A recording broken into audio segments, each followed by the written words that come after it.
Bismillahirrahmanirrahim. Assalamualaikum warahmatullahi wabarakatuh. Di pertemuan kali ini kita akan membahas lebih dalam lagi tentang limit fungsi trigonometri agar kita dapat lebih memahami bagaimana cara menyelesaikan soal-soal limit fungsi trigonometri ini. Sebelumnya, di sini saya ada limit X mendekati A, Fx sama dengan Fa ini merupakan bentuk dari limit fungsi aljabar ya.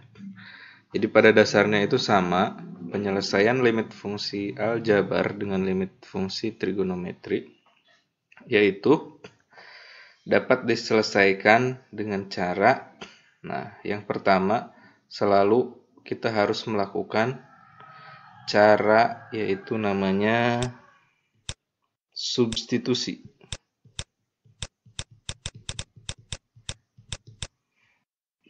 Jadi ini wajib ya. Pertama-tama kita harus lakukan dengan cara substitusi. Nah, dari hasil substitusi ini nanti jawaban yang kita dapatkan itu ada dua. Yang pertama, nanti bentuknya itu tentu. Yang kedua, itu bisa aja bentuknya nanti tak tentu. Nah, bentuk tak tentu itu yang seperti apa?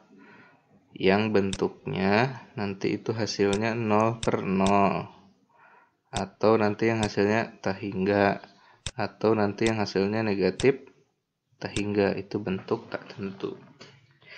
Jika nanti setelah disubstitusi nilai A ke sini itu hasilnya bentuk tentu, maka selesai sampai di sini. Jawabannya berarti itu ya, bentuk tentu itu. Nah, kalau ternyata hasilnya bentuknya 0/0 atau tak hingga atau min tak hingga, berarti tidak selesai sampai di sini. Yaitu kita harus melanjutkan. Nah, melanjutkannya dengan dua cara ya. Ada yang cara penyederhanaan,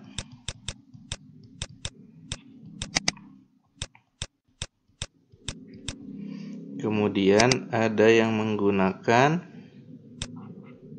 rumus limit.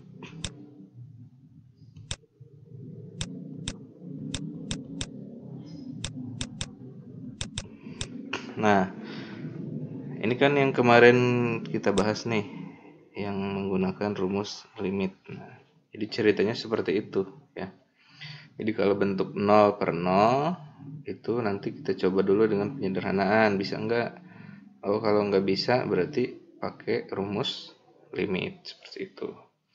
Sekarang kita akan bahas contohnya. Oke, di sini saya ada contoh soal nih, nomor 1. Gimana cara penyelesaiannya?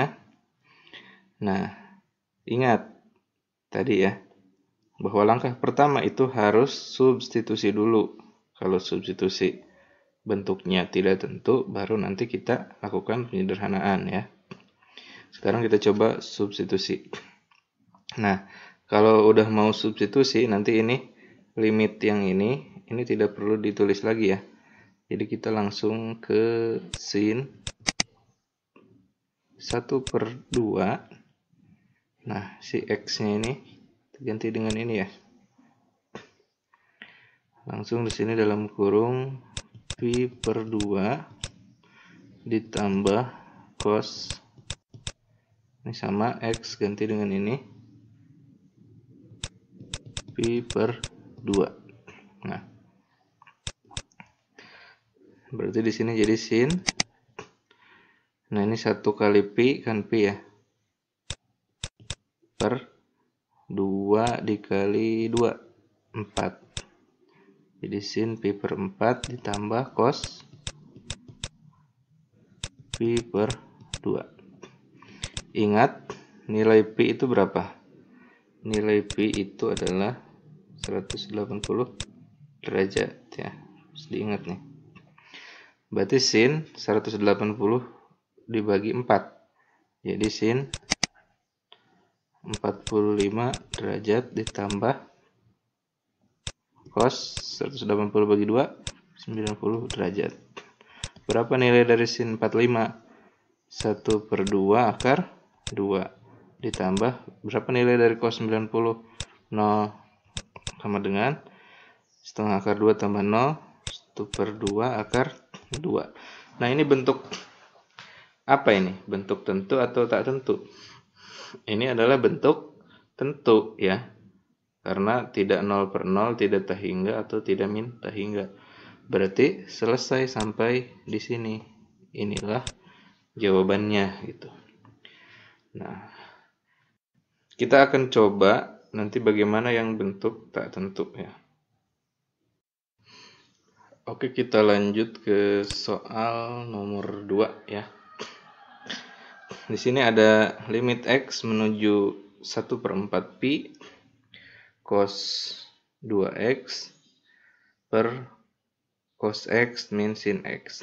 Nah, ini bentuk ini ya, 1/4 pi itu bisa kita tulis dengan pi per 4.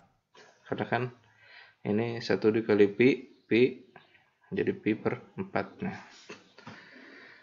Nah, seperti biasa kita coba selesaikan dengan cara substitusi dulu ya. Langsung berarti di sini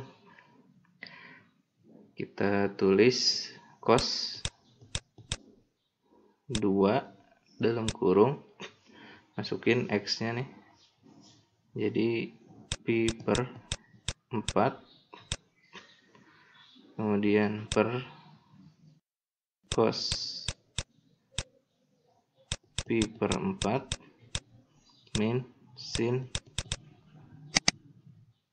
pi per 4 gitu.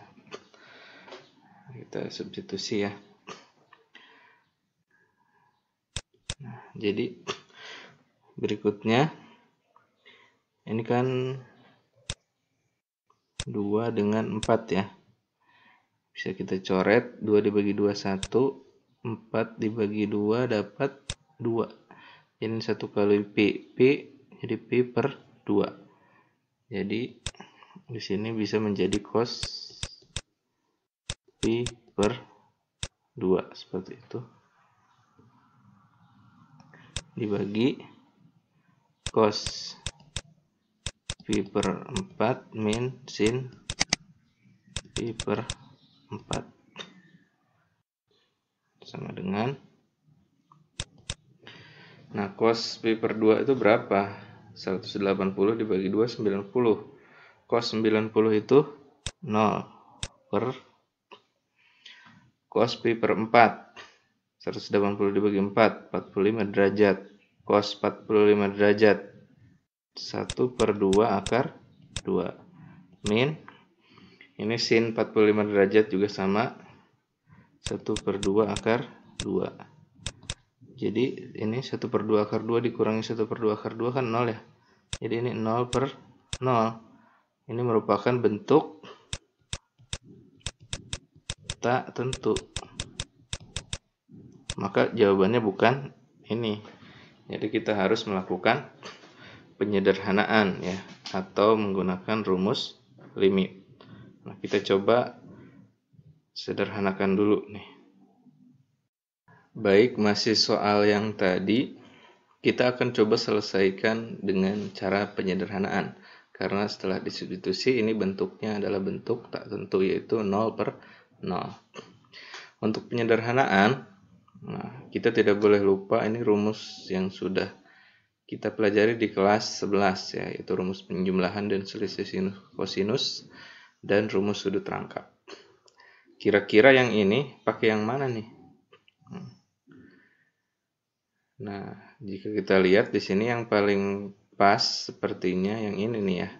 Ini ada cos 2A, ini cos 2X. Nah, berarti kita rubah ke dalam bentuk cos kuadrat X min sin kuadrat X. Nah, yang ini itu ya. Kita coba rubah. Kita pakai warna merah. Kita tulis lagi di sini lim X menuju, boleh kita tulis pi per 4 ya. Cos 2X nya kita ganti dengan cos kuadrat X min sin kuadrat X ya. Jadi yang ini kita ganti dengan ini. Nah, per cos X min sin X. Nah, ini udah cos, ini udah cos, ini udah sin. Ini bentuknya kuadrat. Nah, berarti kita harus ingat lagi materi aljabar ya, dimana bentuk, kita ganti hijau dulu, belah sini, bentuk A kuadrat min B kuadrat itu adalah A plus B A min B. Nah, ini jangan sampai lupa nih untuk aljabar seperti ini. Nah, berarti gimana nih? Nah, kita coba lanjutkan. Berarti di sini kita tulis lagi lim X menuju pi per 4. Nah, ini kan cos kuadrat X min sin kuadrat X, ini A kuadrat min B kuadrat, sama ya. Nah, berarti kita tinggal lanjutkan nih. Berarti di sini jadi si A-nya ini jadi cos, si B-nya itu jadi sin. Nah, berarti jadi dalam kurung cos X plus sin X dalam kurung cos X min sin X gitu ya, per cos X min sin X. Ini biar lebih jelas. Jadi si cos ini adalah A-nya, sin itu adalah B-nya gitu ya, kayak ini. Ya di sini jadi A plus B, ini A min B gitu. Nah, setelah seperti ini kita lihat ada yang sama nih. Ini cos X min sin X, ini cos X min sin X. Berarti bisa dicoret ya, ini dengan ini. Nah, sehingga hasilnya berarti tinggal lim X menuju pi per 4 cos X plus sin X gitu. Nah, sudah disederhanakan seperti ini, baru kita substitusi ya. Substitusi berarti di sini jadi cos. Masukin nih pi per 4-nya, jadi pi per 4 tambah sin pi per 4. Nah, cos pi per 4 berarti cos 45. Cos 45 berapa? 1 per 2 akar 2 tambah sin 45, 1 per 2 akar 2. 1 per 2 ditambah 1 per 2 akar 2 ditambah 1 per 2 akar 2, jadi berapa?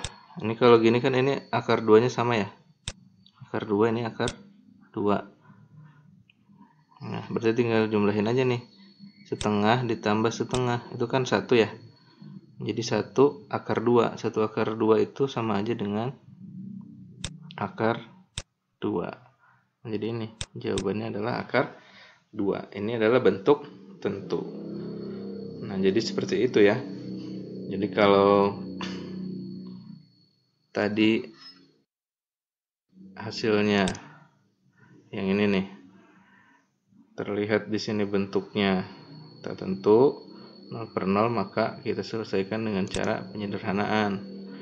Seperti seperti ini. Dan jangan lupa kalau penyederhanaan tentunya akan semakin kompleks lagi, semakin sulit. Jadi rumus-rumus yang ini, penjumlahan, nanti ada yang pakai rumus penjumlahan, ada yang pakai rumus sudut rangkap, seperti itu.